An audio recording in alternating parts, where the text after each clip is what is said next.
Hello बच्चों, welcome to my channel. I am Sachchidanand Singh. आज हम आप लोगों को बहुपद पॉलिनॉमियल पढ़ा रहे हैं। इसका तीसरा वीडियो है।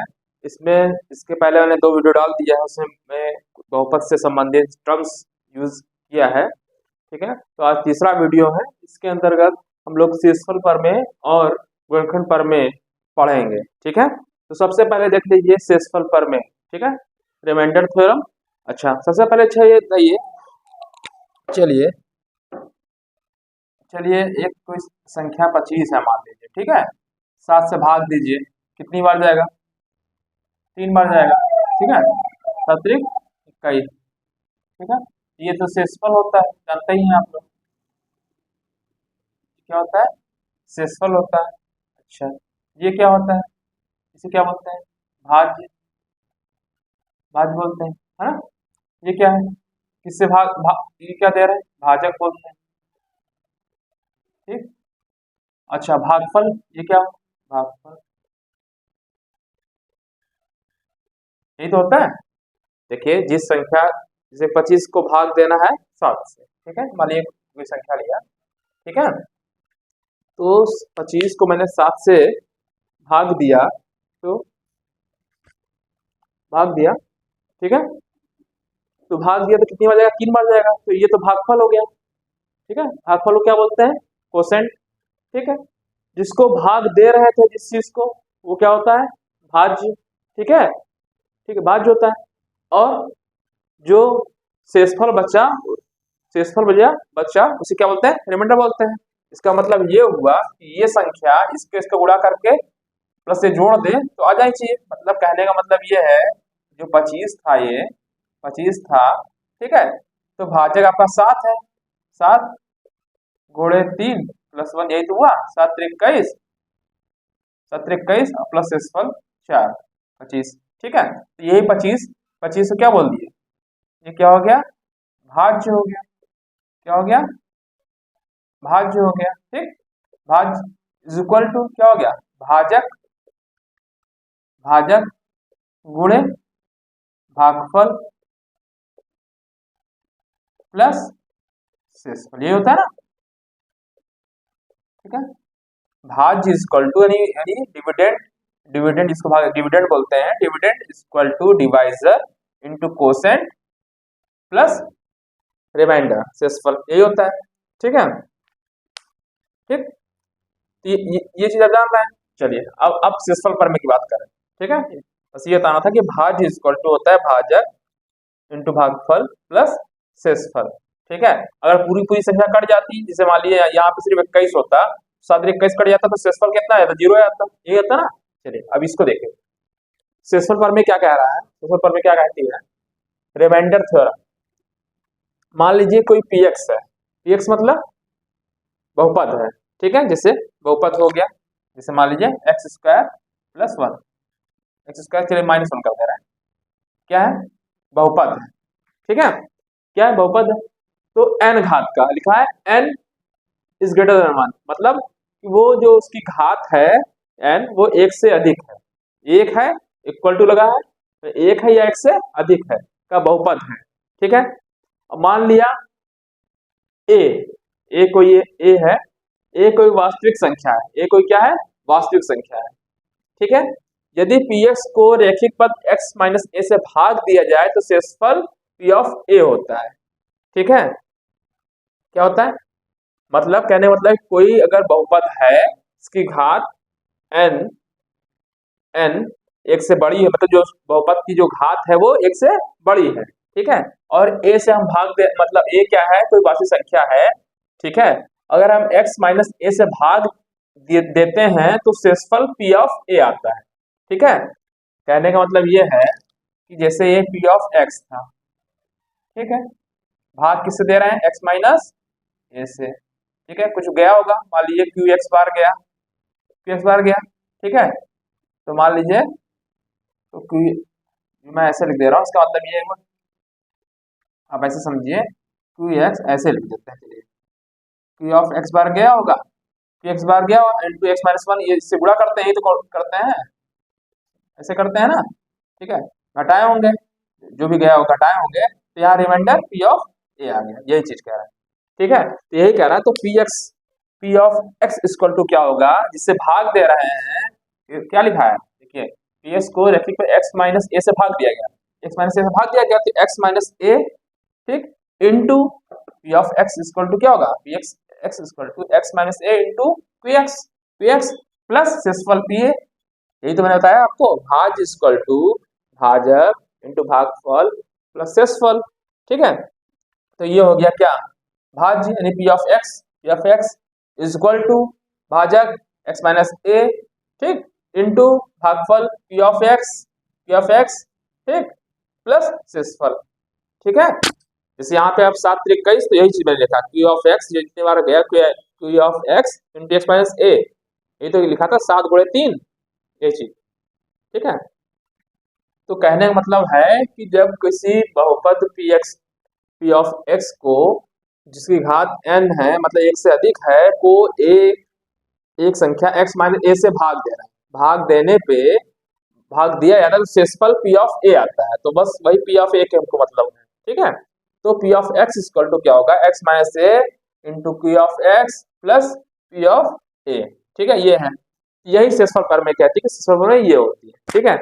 अब इसमें कह जो क्वेश्चंस हैं, जैसे एक क्वेश्चन है, डाल दे रहे हैं इसको, ठीक है। तो सुबह शेषफल पर में यही रहता है कि पी ऑफ एक्स को अगर हमें जो है एक्स माइनस से भाग देते हैं तो रिमाइंडर पी ऑफ ए आता है, बस यही चीज है, ठीक है।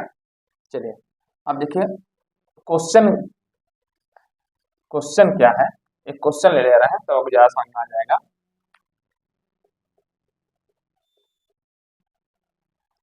चलिए क्वेश्चन है, पी ऑफ एक्स बहुपद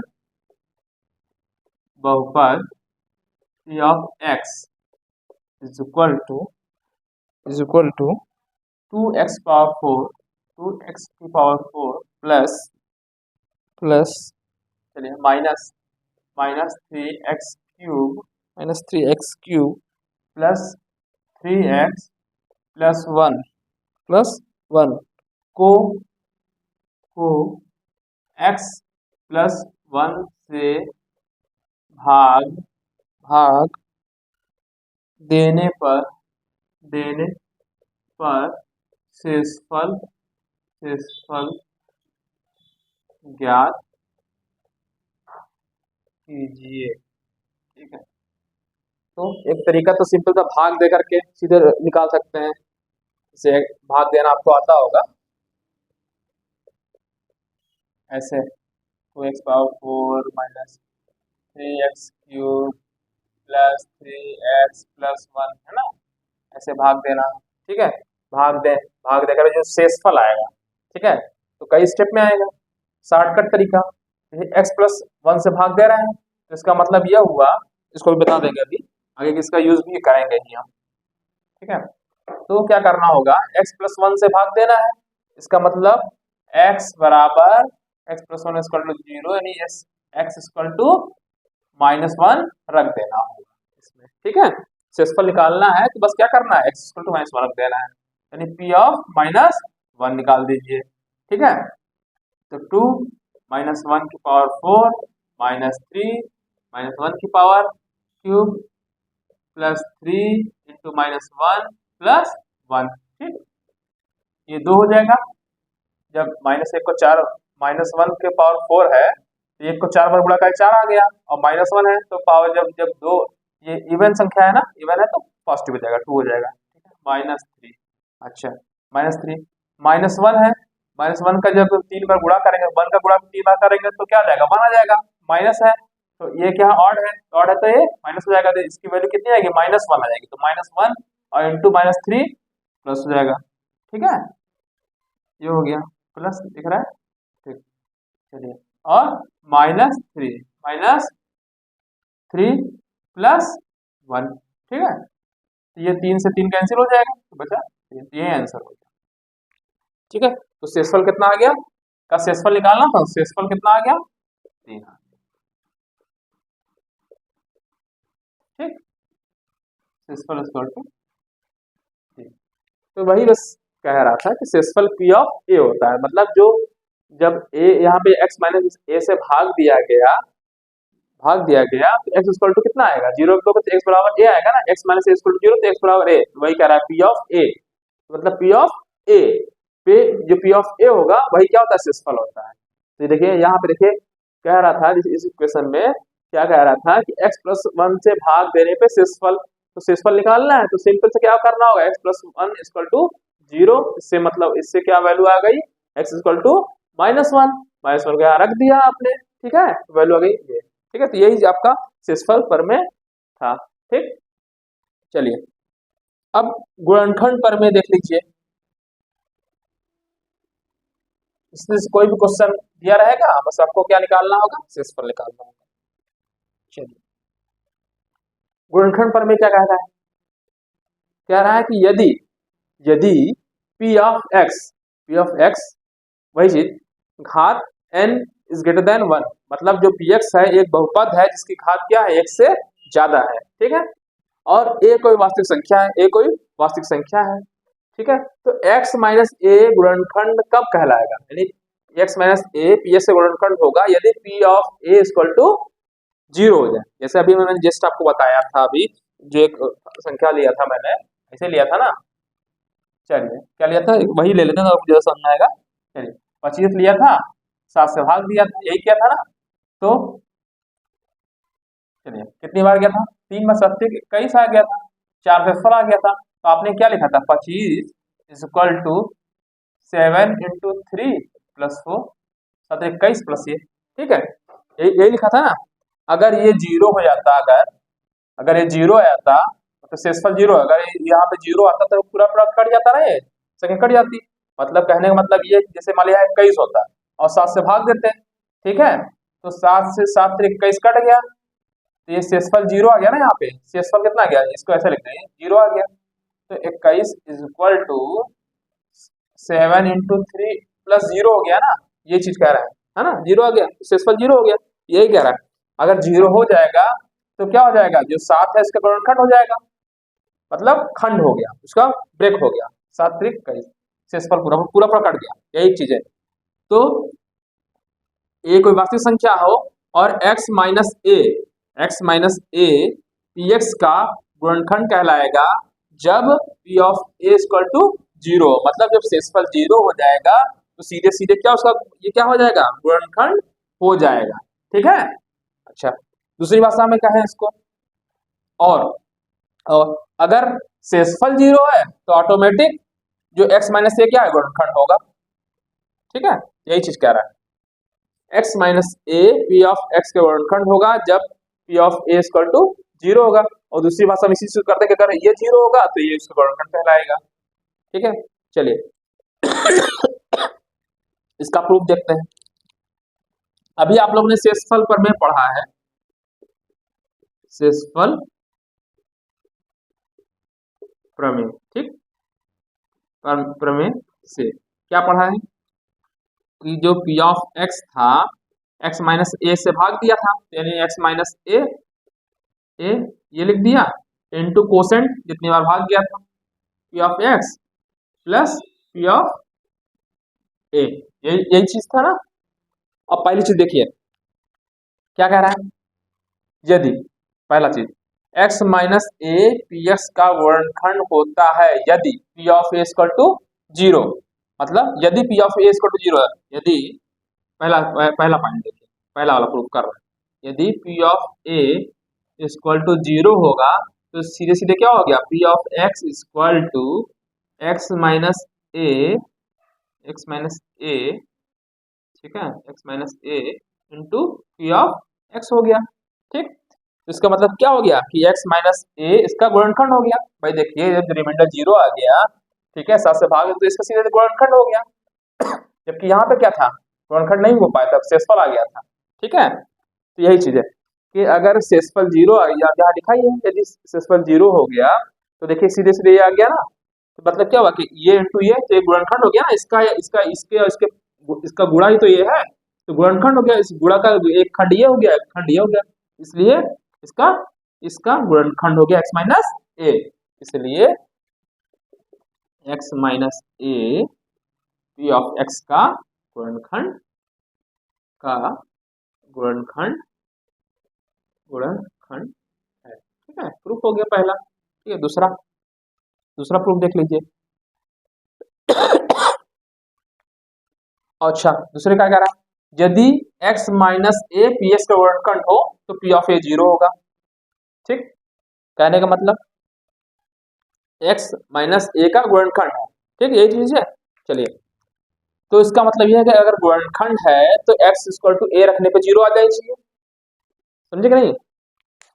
कहने का मतलब फिर से समझिए। देखिए, लिखा है p of a equal to 0 होता है यदि यदि क्या x minus a p s का गुणनखंड हो। तो यानी x माइनस ए का गुणनखंड है तो यानी x बराबर ए रखने पे वैल्यू क्या होनी चाहिए? 0 आ जानी चाहिए। ठीक है, चलिए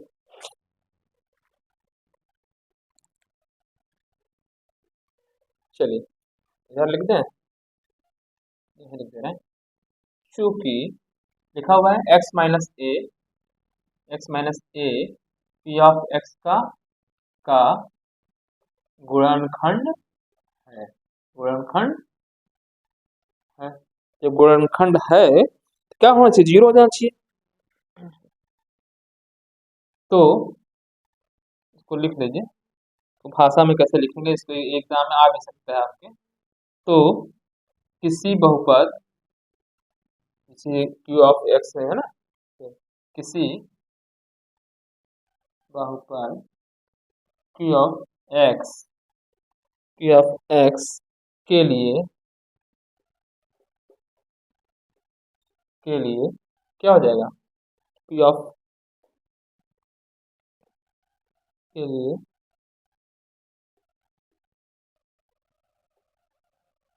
x minus a into q of.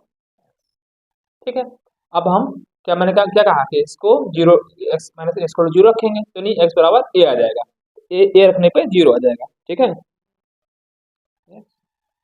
होगा। ठीक है, इस स्थिति में इस स्थिति में क्या होना चाहिए? पी ऑफ ए, मैंने कहा ना एक्स माइनस ए को 0 रखेंगे तो एक्स बराबर ए आ जाएगा। ए रखना है, एक्स ऑफ ए रखेंगे यहाँ पे क्या आ जाएगा? ए माइनस ए आ जाएगा। ठीक है, और पी ऑफ एक्स ए आएगा। अच्छा, ए माइनस ए स्क्वायर 0 हो गया तो 0 इंटू पी ऑफ एक्स करेंगे तो 0 आ गया। तो ये देखिए, तो रिमाइंडर देखिए, रिमाइंडर 0 आ गया ना। अगर गुणनखंड है तो सीधे सीधे शेषफल क्या आ गया? 0 आ गया। तो यही चीज तो प्रूव करनी थी। यदि x माइनस ए का गुणनखंड है तो p of a equal to 0 होगा। ठीक है, यही चीज। ठीक है, समझ में आ गया होगा। चलिए फिर से एक बार समझा दे रहा हूँ गुणनखंड पर में क्या कहता है। ठीक है, देखिए, पी ऑफ एक्स घात पी ऑफ एक्स एक बहुपद है जिसकी घात 1 है या 1 से अधिक है। ठीक, घात 1 है या 1 से अधिक है। तो और मान लिया ए कोई वास्तविक संख्या है। ए क्या है? कोई वास्तविक संख्या है, कोई नंबर है। ठीक है, तो x minus a p of x का गुणनखंड होता है यदि, कब गुणनखंड होगा? यदि शेषफल p of a equal to 0, p of a 0 हो जाए तो सीधे सीधे गुणनखंड होगा। देखिए मैंने बताया कैसे, इसका प्रूफ देखिए कैसे। आप ये जानते हैं p of x equal to x minus a into q x plus p a शेषफल पर में से। ठीक, क्योंकि यहाँ पे दिया हुआ सीरीज है कि p of a equal to 0 हो तभी ये गुणनखंड होगा। तो पी ऑफ ए रखते हैं, क्या कर दें? P of a equal to 0 आना चाहिए। ठीक है, चलिए फिर p of x equal to p of a 0 रख दिया आपने तो क्या आ जाएगा? P of x equal to x minus a into q x हो जाएगा। ये आ जाएगा, तो ये हो गया। इसका मतलब हुआ कि x minus a p s का गुणनखंड है। ठीक, दूसरा चीज में क्या करता? अगर शेषफल ही 0 है, सॉरी पी ऑफ ए 0 होता है यदि x माइनस ए गुणनखंड है। मतलब अगर x माइनस ए गुणनखंड है तो पी ऑफ ए ऑटोमेटिक 0 होगा।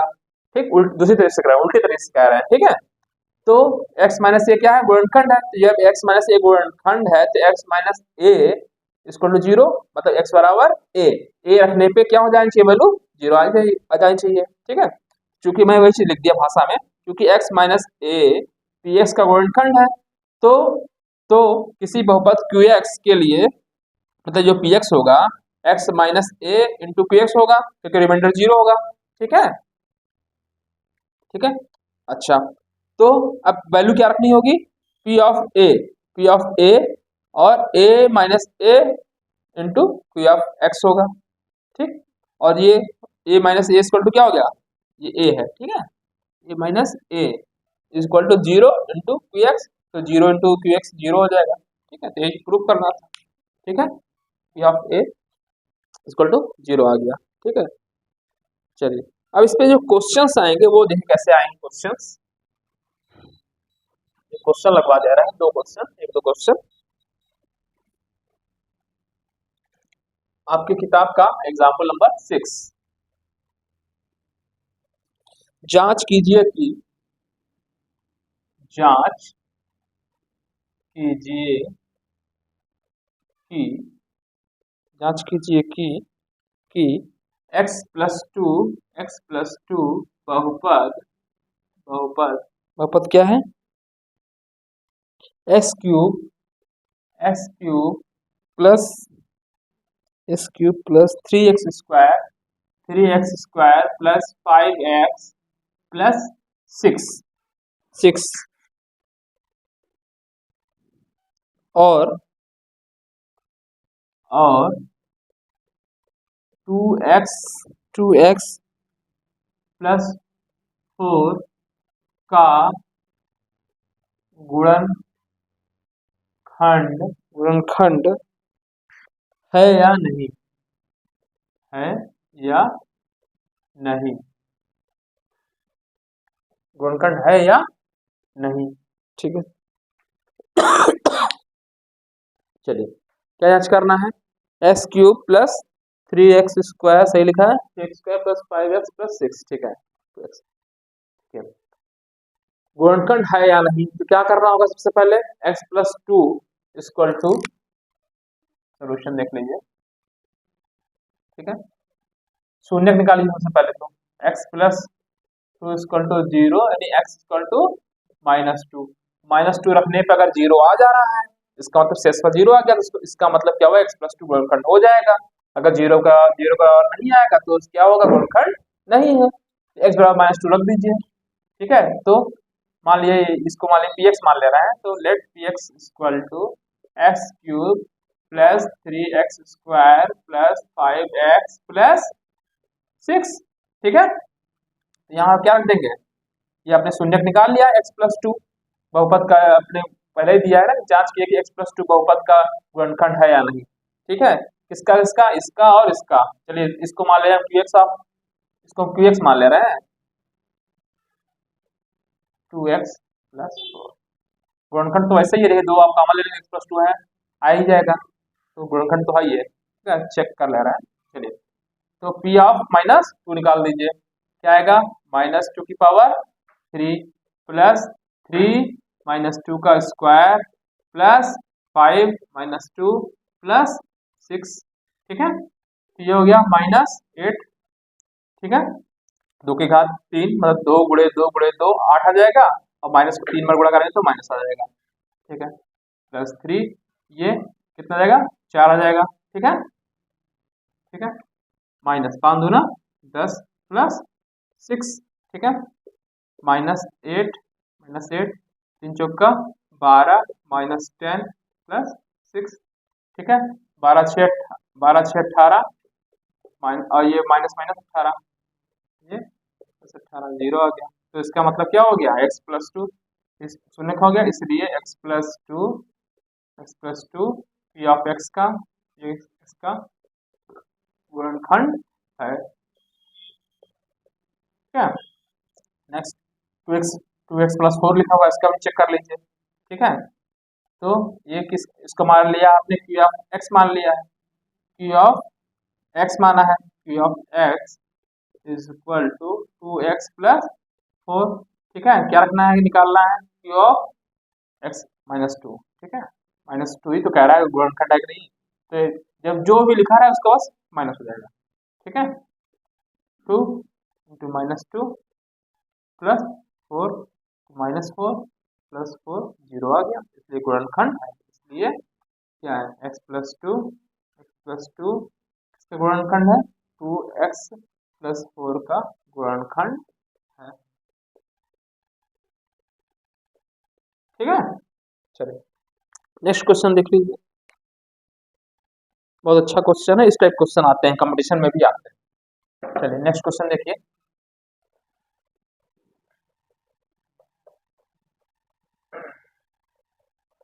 तो नेक्स्ट क्वेश्चन है एग्जाम्पल नंबर 7। एग्जाम्पल 7 क्या है? यदि यदि x minus one 4x cube plus 3x square minus 4x plus k, ठीक है, 4x cube plus 3x square minus 4x plus k का गुणनखंड है, का गुणनखंड है तो है तो k का मान निकालिए,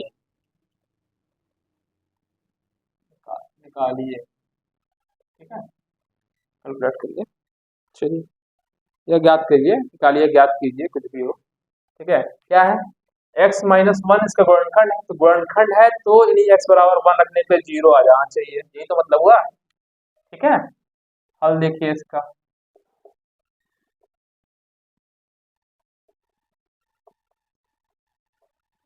हल, ठीक है। लिखा हुआ है, क्या लिखा हुआ है? चूंकि x माइनस वन, इसको पी ऑफ चलिए इसी मान यही लिख दे रहे हैं, p of x equal to 4x cube plus 3x square minus 4x plus k का क्या है? गुणनखंड है। क्या है?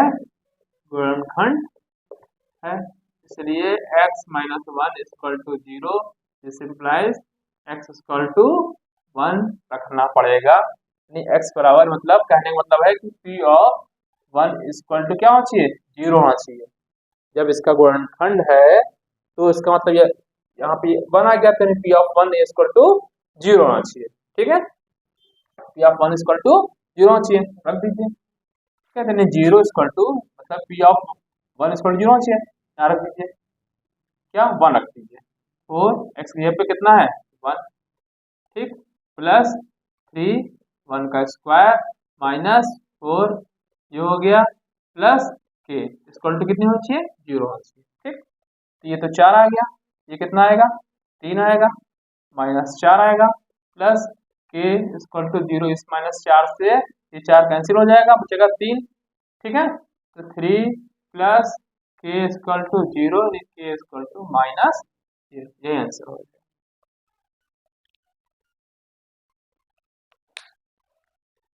ठीक,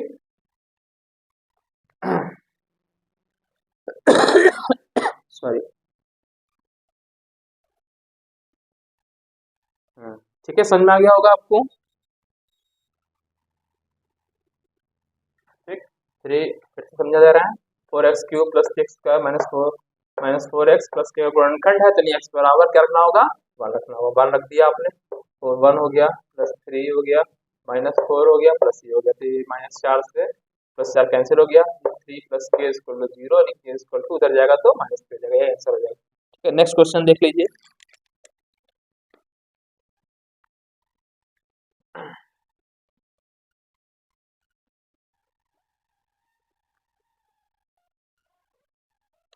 चलिए अब आगे देखिए,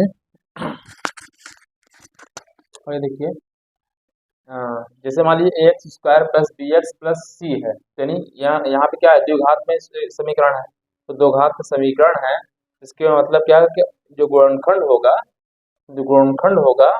एक्स स्क्वायर है, इसका मतलब क्या होगा कि मतलब जो रैखिक होगा, मतलब दो रैखिक का गुणनफल स्क्वायर आएगा। जैसे कहने का मतलब ये है कि जैसे x प्लस 1 है, ठीक है, और x माइनस 1 है मान लीजिए, ठीक है, गुणा करेंगे तो ये आएगा एक्स स्क्वायर माइनस 1 आएगा। तो कहने का मतलब है कि जो अगर यहाँ स्क्वायर है तो जो इसका गुणनखंड आएगा तो x का, देखिए यहाँ पे घात 1 है, x घात 1 है, तो मैक्सिमम इस टाइप से आएगी, तो एक्स एक्स स्क्वायर आ जाएगा। ठीक है, तो ये कह रहा है कि जब कोई क्वेश्चन मान लीजिए एक्स का ये क्वाड्रेटिक इक्वेशन हो, द्विघात का इक्वेशन हो, द्विघात में क्या होना चाहिए, x square plus b x plus c के फॉर्म का होता है। द्विघात, द्विघात का मतलब होता है कि मैक्सिमम घात कितनी हो सकती है, 2 हो सकती है। ठीक है, जहाँ पे a does not equal to 0 होता है, तो दो घात का कोई इक्वेशन है x square plus b x plus c है। ठीक है, तो इसको हम ब्रेक कर रहे हैं, खंड गुणनखंड निकाल रहे हैं, तो गुणनखंड निकाल रहे हैं, तो मान लिया कि p x plus q into r x plus s का इसका एक गुणनखंड है। ठीक है, तो अभी इसकी, ठीक है, क्या है, गुणनखंड है, तो गुणनखंड तो इसका मतलब ये हुआ कि इसका गुणा करने पे चीज आ जाना चाहिए। ठीक है, तो गुणा कर दीजिए, मान लीजिए इसको, इसका और इसका गुणा करिए, तो क्या होगा, देखिए पी एक्स पहले इसमें गुणा होगा तो पी आर आ जाएगा इंटू एक्स स्क्वायर आ जाएगा। ठीक है, अच्छा ये क्यू और एक्स का भी गुणा होगा इधर, ये आ जाएगा, फिर ये इसका गुणा करेंगे तो ये क्या आएगा, P R x square, sorry, अच्छा गुणा कर दिया ना, पी आर एक्स स्क्वायर, फिर इसका P S x, P s into x, x मैंने बाहर ले लिया। ठीक, इसके जब इसका गुणा करेंगे तो क्यू आर इंटू एक्स, ये आएगा ना। ठीक है, अच्छा तो ये गुणा आ गया, देखिए एक्स स्क्वायर जिसका, इसका मैंने तुलना कर लिया कि क्या तुलना किया, कोफिशिएंट का, देखिए एक्स स्क्वायर का यहाँ के जो कोफिशिएंट कितना है, गुणांक कितना है, पी आर, यहाँ पे एक्स स्क्वायर का गुणांक कितना ए, इसका मतलब हुआ कि ए इक्वल टू पी आर होना चाहिए। ठीक है, एक्स का गुणांक क्या है, यहाँ पे बी है, तो b equal to p x plus q r होना चाहिए। ठीक, जो सी है ये कांस्टेंट है तो सी, यहाँ पे कांस्टेंट क्या है, क्यू एस है, क्यू एस होगा। ठीक है, अच्छा कहने का मतलब ये, अच्छा इन दोनों का देखिए, तो ये जो बीच वाला पद है क्या है कि p s plus q r है, p s plus q r है। अच्छा हम p s into q r करें अगर, मतलब गुणा कर रहे हैं, तो मिलाकर क्या करना है, गुणा कर रहा है। ठीक है, गुणा कर रहे हैं, तो हम चाहें तो इसको, अच्छा ये एक साथ लिख सकते हैं, ये एक साथ लिख सकते हैं, नहीं लिख सकते हैं, कहने का मतलब है कि हम इसे गुणा ही तो है सब, ये पी एस ये गुणा ही तो है, ये भी गुणा ही है, तो हम कह रहे हैं कि पी आर लिख दें, पी का आर मतलब पहले हम पी और आर लिखते हैं, फिर एस क्यू लिख दें, गुणे एस क्यू। ठीक है, क्यों लिख रहे हैं, क्योंकि पी आर की वैल्यू यहाँ पे ए है। ठीक है, एस क्यू इक्वल टू सी है, कहने का मतलब ये है कि अगर ये इक्वेशन लिखा हुआ है तो वैल्यू निकालना है, तो जो मतलब ये इसका जो इक्वेशन है, ठीक है, तो इसका इस फॉर्म का होना चाहिए, तो मतलब ये x square plus b x plus c है, तो यहाँ पे क्या होना चाहिए, p x plus q plus r x plus s के फॉर्म का होना चाहिए। तो जहाँ पे हमको जो ए इंटू सी है, मतलब क्या होना चाहिए कि ये जो मूलों का गुणनफल ए इंटू सी, ठीक है, ये क्या होगा, P s plus q r होना चाहिए, मतलब पी एस और क्यू आर का गुणनफल गुणांक है। ठीक है, चलिए एग्जाम्पल समझाते हैं, इसलिए एग्जाम्पल लेते हैं, चलिए आप समझिए क्या है, 6x square plus plus 17x plus 5, इसका क्या करना है, आपका का गुणनखंड निकालना है, गुणनखंड करना है कीजिए। ठीक है, ठीक है, तो सबसे पहले जैसे हमने बताया कि ये उससे गुणा करना होता है। ठीक है, जैसे ये 6 है, 6x square plus 17x plus 5 है, स्क्वायर से घात शुरू करिए और घटते क्रम में चले जाइए, 6x स्क्वायर 17x प्लस 5, 6 पंजे 30, 6 गुणे 5 इक्वल टू कितना आ गया, 30 हो गया। ठीक है, ठीक, फिर क्या करना होता है, मतलब गुणनखंड निकालना है तो क्या करना क्या होता है, ये चीज देखिए। सबसे पहले देखिए एक तरीका एक इसको जान लीजिए, 2 से पहले इसको आप गुणनखंड कर दीजिए, 2 से भाग देंगे 15 आएगा। ठीक है, फिर 3 से जाएगा 15, ये आप पढ़े हैं। ठीक है, ठीक है, 2 से काटा 15, 3 से काटा ये आ गया, कितना आ गया, 5 आ गया। ठीक है, देखिए अब हम ऐसा करना कि देखिए 6 बजे 30 आ गया, तो ऐसी संख्या करनी है कि गुणा करने पे 30 आ जाए। 6 पंजे 30 आया है मतलब, तो गुणा करने पे कोई जो 17 को ब्रेक करना है, ऐसे ब्रेक करना है, ठीक है, कि कि उनका जोड़ जाए, बीच वाला है 17 है, जोड़ क्या आना चाहिए, मैंने इसको क्यों बताया कि जोड़ क्या आना चाहिए, 17 आना चाहिए, ऐसे में ब्रेक करिए। ठीक है,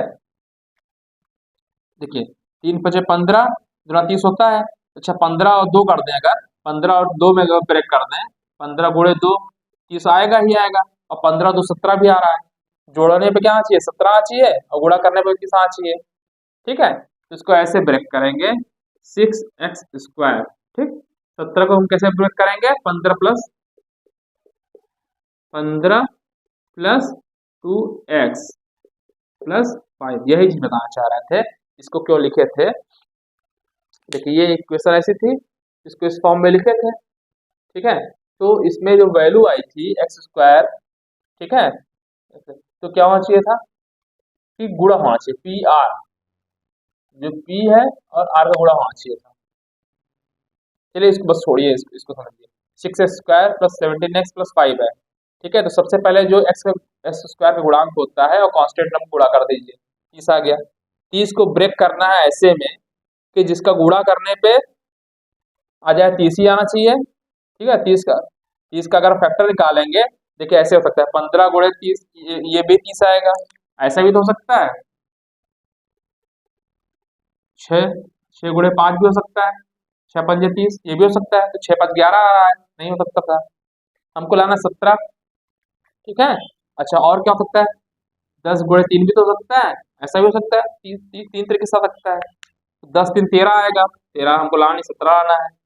15 दूना 30, पॉसिबिलिटीज आप निकाल लीजिए, पहले दो दो शुरू करिए, तो दो दो 3 5 15 2 17 आ जा रहा है, डायरेक्टली आ जा रहा है।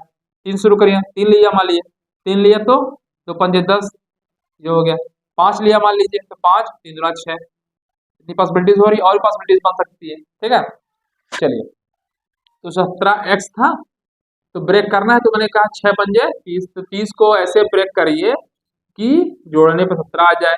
तो आपने 2 लिया सबसे पहला छोटा, और 3 पंजे 15 आ रहा है, तो 2 15 2 17 आ जा रहा है, और 15 दूना 30 आ जा रहा है। ठीक है, तो अब इसका फैक्टर करना है, तो 6x² plus 15x plus 2x plus 5।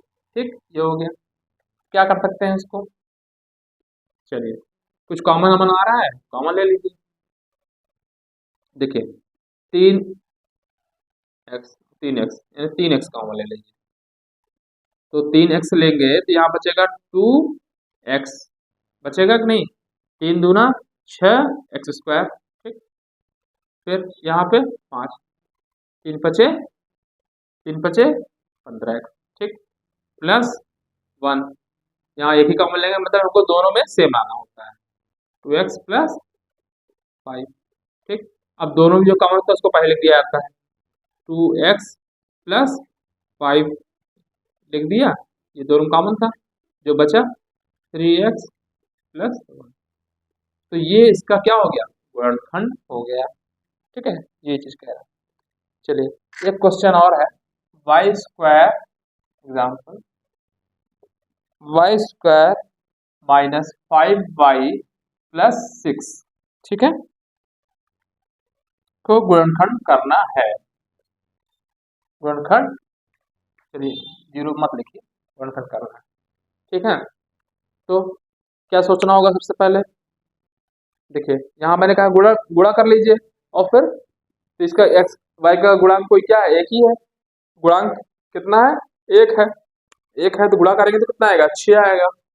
ठीक है, 6 का आप काट लीजिए पहले, किससे कटेगा, 2 से कट रहा है, 3 और किसी से कट ही नहीं रहा है। इसका मतलब है कि 3 2 5 आ रहा है, क्या जोड़ने पे क्या आना चाहिए, 5 आ रहा है, आ रहा है, और 3 गुणे 6 ये भी आ रहा है, सही आ रहा है ना। तो यहाँ पे क्या लिखना होगा, ठीक है, y² माइनस, माइनस लगा है, माइनस लगा दीजिए, 3 प्लस 2 5 आ रहा है, ठीक है, y लिखा है, y लगा दिया, प्लस 6y² माइनस 2y, और इस माइनस की वजह से माइनस हो जाएगा 3y प्लस 6। ठीक है, y कॉमन ले लीजिए इसमें से, तो y माइनस टू, यहाँ से क्या कॉमन लेंगे 3, मतलब अंदर सेम आना चाहिए, ऐसा कॉमन लीजिएगा। 3 3 लेंगे तो y माइनस 2, ठीक है। दोनों में क्या कॉमन हो गया, y माइनस 2 और y माइनस 3, ठीक है। तो ये देखिए पूरा आ गया वही चीज, ठीक। गुणा करके देख भी लीजिए, वही चीज आनी है। देखिए y में गुणा होगा y स्क्वायर आएगा, ठीक है। फिर y का इसमें गुणा करेंगे तो -3y आएगा, ठीक है। और फिर -2y जब इसका गुणा करेंगे तो -2y, तो 3 और 2 5, -5y आ जाएगा। और -2 इंटू -3 करेंगे तो +6 आ जाएगा, आएगा आंसर वही, ठीक है। चलिए अब एक एक एग्जाम्पल और ले रहे हैं।